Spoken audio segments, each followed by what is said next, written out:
मी बोयाचा shotgun mic गोप्रोला connect केला आहे for the better voice experience.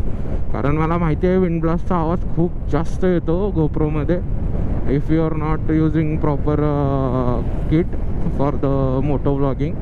आणि मी फर्स्ट टाईमच म्हणजे असं बोलत फर्स्ट टाईमच राईड करतो आहे. सो मला पण मजा येते. ह्याच्या आधीच्या ज्या व्हिडिओ होत्या मी शूट केल्यात बट आय डोंट नो की त्याच्यामध्ये आवाज येतो आहे नाही येतो आहे. So I am gonna repeat this things again. तर पहिला टॉपिक हा होता. पहिला तर टॉपिक होता की yesterday when I was riding I thought that ki this bike is not going to that longer because I am feeling it is very under power.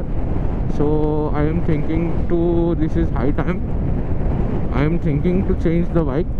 This bike is not going anywhere. This bike stays.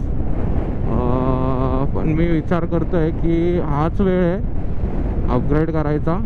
कारण काल असा scene झाला की विवेक होता माझ्यासोबत. विवेकची Himalayan आहे 411.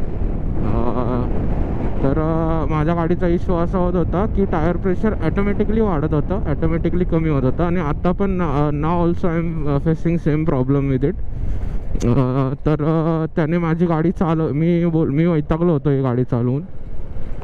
कारण almost 80-90 किलोमीटरची राईड होती. ऑलमोस्ट 100 किलोमीटरची राईड होती. त्या 100 किलोमीटरच्या राईडमध्ये असा सीन झाला की हे जे असतं आपलं काय बोलतात त्याला की जाताना तर आम्ही प्रॉपर थांबत गेलो. आम्ही ब्रेकफास्टसाठी पण थांबलो होतो, ब्लॉगमध्ये आहेच ते. पण येताना जे लोक बसले गाडी चालवायला कोणी उतरायला तयार नव्हतं. They just want to go back home very badly. कारण एकदा का इव्हेंट संपला की ते एक एक्साइटमेंट असते ते संपून जाते. Everyone wants to go home earlier. जेवढ्या लवकर होता येईल तेवढ्या लवकर परत जायचं आहे. तर जाताना हे लोक सगळे पिसळले होते. तर सगळे एकदम फास्ट सगळ्यांच्या म्हणजे ऑलमोस्ट 80% गाड्या आमच्या याच्यामध्ये 400cc किंवा 350cc आहेत बऱ्याच गाड्या. But classic I think so 3च क्लासिक आहेत आमच्यामध्ये. एक अजित सरांची आहे, एक माझी आहे आणि एक अभिजितची आहे.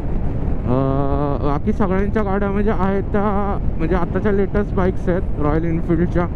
सो रॉयल एनफिल्डने त्यांच्या RPMवरती खूप म्हणजे खूप काम केलं आहे. सो त्या गाड्यांमध्ये आणि ह्या गाडीमध्ये खूप फरक पडतो चालण्यामध्ये. आणि त्यातल्या त्यात अजित सरांचा सीन असा आहे की अजित सर असतात टेलवरती असतात, मनोज भाईंसोबत असतात. सो त्यामुळं कसं आहे त्या दोघांचं बॉन्डिंग बसलेलं असतं. सो त्यांना काय फरक नसतं. त्यांना फक्त मागे चालायचं आहे आणि त्यांना फक्त हे करायचं आहे की भाई पाठीमागे रायडर कोणता नाही राहिला पाहिजे. If someone is facing any problem they have to just coordinate with the lead guy and tell them to stop somewhere and help it out. So त्या दोघांचा सीन सॉर्टेड आहे. बट अजित सरांची गाडी लांबून बघण्याची मजा आहे ना. अजित सरांची गाडी एवढी जबरदस्त मॅनेज केली आहे ना त्यांनी. एवढी मेंटेन बाईक मी तरी बघितली नाही. आय डोंट नो, मी कधी विचारलं नाही त्यांना त्यांचं मॉडेल कितीचं आहे काय आहे ते. But still I love that bike. Yesterday I was मतलब ते माझ्यासमोरच राईड करत होते. सो मला माहिती आहे बुलेटमध्ये काय काय प्रॉब्लेम आहेत, रनिंगमध्ये काय काय होतं. रॉयल एनफिल्डचा एक प्रॉब्लेम आहे, तुम्ही जर क्रुझिंग जरी करत असाल तर एखाद्या पॉईंटवरती जर तुम्ही गाडी स्टॉप केली म्हणजे स्पीड लो केलं म्हणजे ॲक्सिलेटर तुम्ही सोडला आणि परत जेव्हा तुम्ही ॲक्सिलेट करताना तर पाठीमागची जी टेल आहे ना ती अशी वोबल करते. टेल वोबलिंगचा तिला प्रॉब्लेम आहे थोडासा. सो मी पाठीमागून बघतो अजित सरांची गाडी वोबलच नाही होतं. भाईसाहेब म्हणलं ही कोणती गाडी आहे, सरांनी कुठून बनवून घेतली आहे भाई. मी शॉक झालो ती गाडी बघून. बट स्टील सगळ्यांनी खूप गाड्या मेंटेन ठेवल्यात. तर coming to the main point, मी विवेकची गाडी घेतली चालवायला आणि मी गेलो निघून पुढे. 411 होती हिमालयन. सो मी निघून गेलो. मी काही सापडलो नाही परत कोणाला. म्हणजे मी ॲक्च्युली जो माझ्या पुढचा रायडर होता मी त्याच्या पाठीमागेच राईड करत होतो. बिकॉज रायडिंगचा सगळ्यात मतलब तुम्ही ग्रुप राईड करत असाल तर सगळ्यात मेन हाच असतो की तुम्ही जरी ग्रुपच्या मधोमध राईड करताय ना तरी पण तुम्हाला असं समजायचं की भाई तुम्ही लीड करताय. एका टायमाला तुम्ही लीड करताय. तुमच्या पाठीमागचा तुमच्या पाठीच राहायला पाहिजे आणि तुमच्या पुढचा हा तुमच्या पुढेच राहायला पाहिजे. म्हणजे ॲट अ टाइम ज्या रायडरला असं म्हणजे त्याने अजूम करायचं असतं की भाई मी टेल पण मीच आहे आणि लीड पण मीच आहे. आणि सगळ्यात मेन जो लीड करून जो हा येतोय सिग्नल येतोय तो सिग्नल प्रॉपर पाठीमागेपर्यंत पोहोचवण्याचं काम हे त्या रायडरचं असतं, प्रत्येक रायडरचं असतं. तर आहेत बरेचसे लोक जे नाहीत करत, but still they don't have that, म्हणजे अजून त्यांना एवढं काय कळलेलं नाही आहे. They just come to ride only. त्यांना म्हणजे रायडिंग एटिकेट्स वगैरे शिकायला अजून थोडा वेळ आहे असं मला तरी वाटतं. नॉर्मली नवीन रायडर्स खूप म्हणजे असं करतात, बट स्टील आम्ही शिकलो आहे, आम्हाला सांगितलं लोकांनी म्हणून आम्ही शिकलो. आम्ही पण त्यांना वारंवार सांगत असतो, ते पण आज ना उद्या शिकतीलच.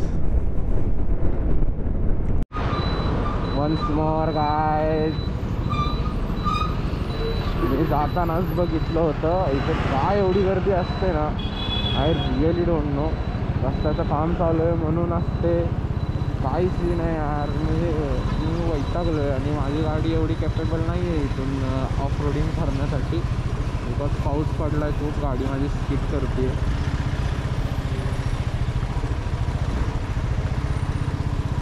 Don't know what to do यार.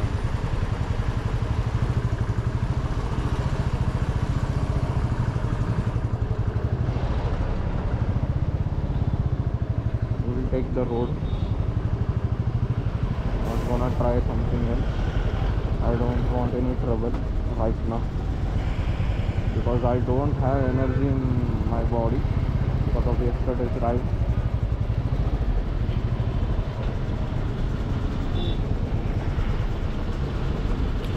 खेड शिवापूर ते शिरोळपर्यंत मला अजिबात नाही आवडत. मी बोर होऊन जातो. मला असं ना, मला कसं तरीच होतं मला कसं तरीच. म्हणजे असा पूर्ण एक रस्ता आहे, असा फ्लॅट रोड आहे, सो बोर होतं यार गाडी चालवायला. घाटामध्ये जी मजा येते ना ब्रो, खतम आहे खतम. चला भाई इथपर्यंत तरी आलो.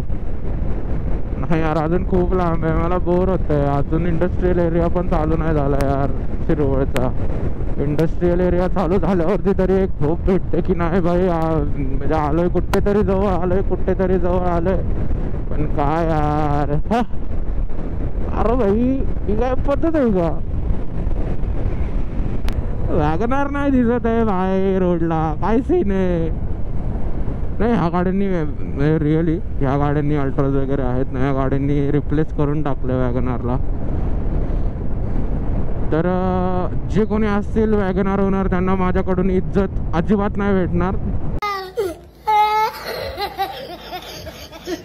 खंडाळा राईट ना गाईज, मला एक प्रश्न विचारायचा आहे. म्हणजे मला माहीत नाही ते नाही का आमिर खानचं गाणं आती क्या खंडाळा, मला खंडाळा म्हणजे हाच खंडाळा आहे तो का दुसरा कुठला खंडाळा आहे मला माहीत नाही यार. कारण खंडाळा मी नाव खूप म्हणजे आता ऑलमोस्ट माझं रनिंग तर आहे भाई, या साईडला मी खूप राईड करतोय रिसेंटली, सो मला माहिती असायला पाहिजे. त्यामुळं मला सांगा, मला नाही माहिती आहे. आती का खंडाळामधलं खंडाळा हेच आहे का? म्हणजे कसं ळचं प्रोनाऊन्सिएशन ल मध्ये केलं जातं ना हिंदीमध्ये, सो म्हणून विचारतो. आणि खंडाळ्यात असं काय आहे ते मला सांगायचं, म्हणजे खंडाळ्यालाच का जायचं आहे आमिर खानला हिरोईनला घेऊन, मला जरा सांगा प्लीज. असं काय आहे तिथं? मला वॅगनार बघायची इच्छा झाली, मला वॅगनार नाही दिसत यार. वॅगनार दिखी जा, वॅगनार वाले.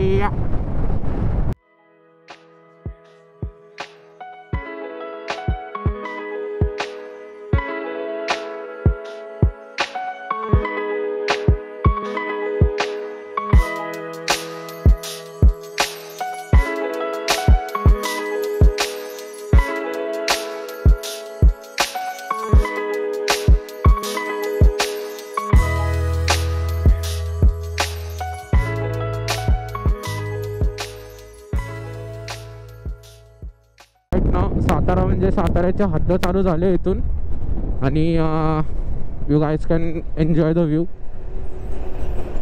खंबाटकी एकदा क्रॉस केला ना की असं वाटतं की जीवात जीव आलाय. आता इथून घरी जायला मला एवढं काय वाटत नाही. इथून घर मला असं वाटतं की इथेच आहे, इथेच पुढं घर आहे असं वाटतं मला. सो व्ह्यू एन्जॉय करा. घाटाचा तर काय घाट आहे भाई, खंबाटकी घाट म्हणजे खतरनाक घाट आहे. एक्स्ट्रीम घाट, एक्स्ट्रीम. माँ की किरकिरी भाई साहब, खत्म रे. स्विफ्ट वाले को ठोक दिया ट्रक वाले ने।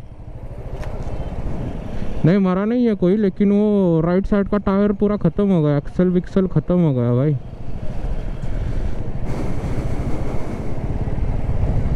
बहुत अच्छे भाई साहब। भाई लोग दारू पी के गाड़ी चलाते क्या? शायद लड़की थी भाई, लड़की ड्राइव कर रही थी शायद से। व्लॉग में आएगा भाई, ये लड़कियां ऑफेंड हो जाएंगी। टोल नाका आलेला आहे। जर तुम्ही 2 नंबरचा व्लॉग बघितला असेल माझा, तर त्याच्यामध्ये मी घरी गेलो होतो। तर मी आता परत घरी चाललोय आजीकडे, आजीला भेटणार आणि परत पुढे जाणार। सायगावच्या कमानीच्या जस्ट आधे एक कॅनल लागतो, सायगावमध्ये वर्ल्ड फेमस आहे। पण वर्ल्ड फेमस याच्यासाठी आहे का तर त्याच्यात पाणी कमी आणि कचरा जास्त असतो। सायगावमध्ये वर्ल्ड फेमस आहे।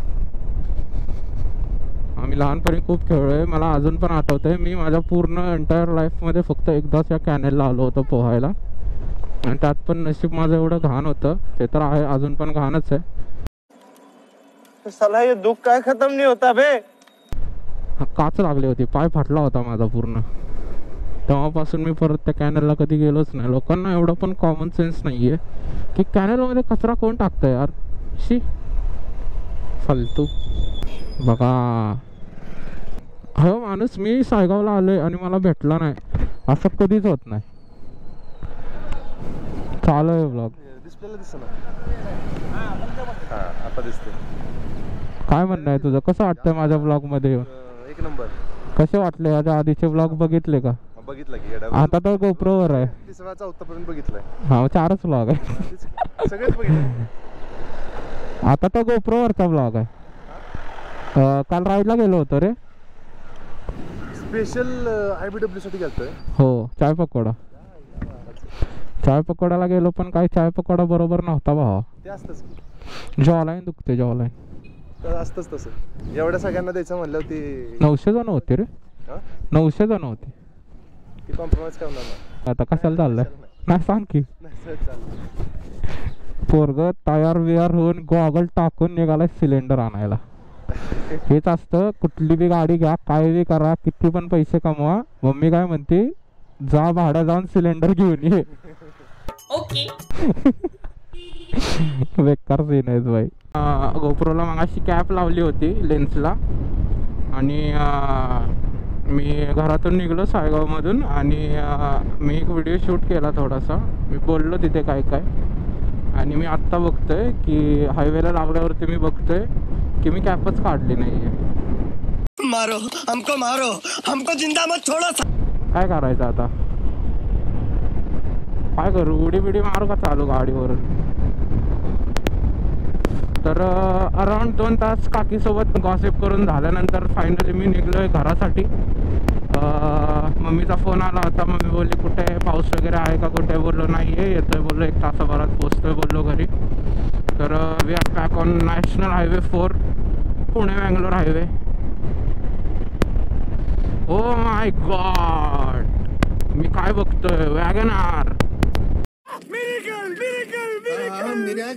The lord WagonR.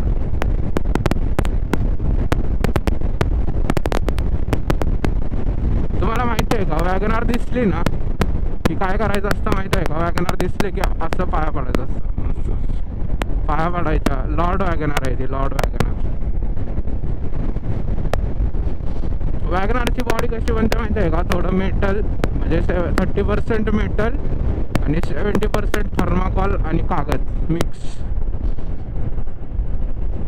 ते एकत्र करून वॅगनारची बॉडी बनवली जाते।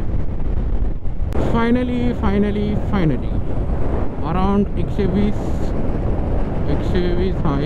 किलोमीटरची राईड करून आपण फायनली महाराजांची राजधानी सातारा येथे पोचलेलो आहे। आणि इथून अजून मला 30 किलोमीटर पुढे जायचं आहे घरी।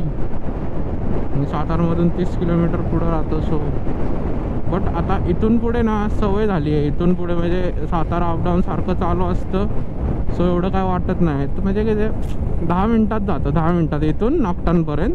आणि नागठाणेपासून मग आतवरती 15 किलोमीटर जावं लागतं. पण हे 15 किलोमीटर असं वाटत नाही की काही एवढं काय एक्स्ट्रीम लेवलला आहे करून. यार ॲट नागठाणे काहीच इथून 15 किलोमीटर जायचं आणि रस्ता तर एवढा सुपर आहे ना, खतरनाक. भयानक डोकं दुखतंय माझं.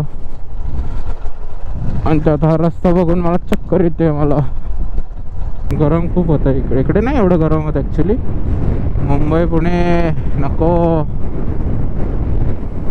नको बाबा नको. गंगा में डूब नहाए मन रावण जो नैरों में तूने बहाए. हा पेट्रोल पंप आहे आपला इथे. मला एक गोष्ट आठवलीच आहे. मी परत जाऊन नायट्रोजन हवा मारून येणार आहे आता. तर आलो इथं डिपला भेटून जावं.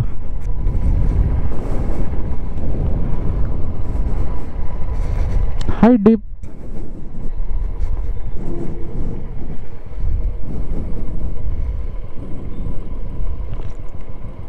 त्यानं ओळखलंच नाही मला.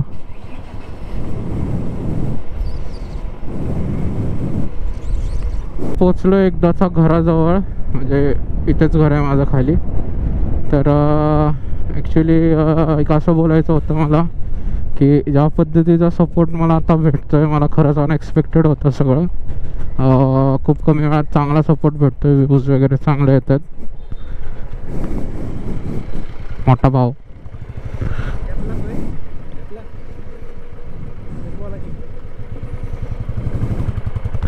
हा माझा मोठा भाऊ होता.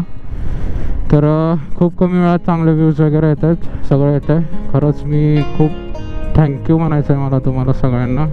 ह्या गाडीतून पप्पा निघालेत. तर लालपरी सातारा मुरुड. तर thank you for the support guys. असंच सपोर्ट करत राहा. हा ब्लॉग इथेच एंड करतो. हे माझं घर. Thank you so much. भेटू नेक्स्ट ब्लॉगमध्ये.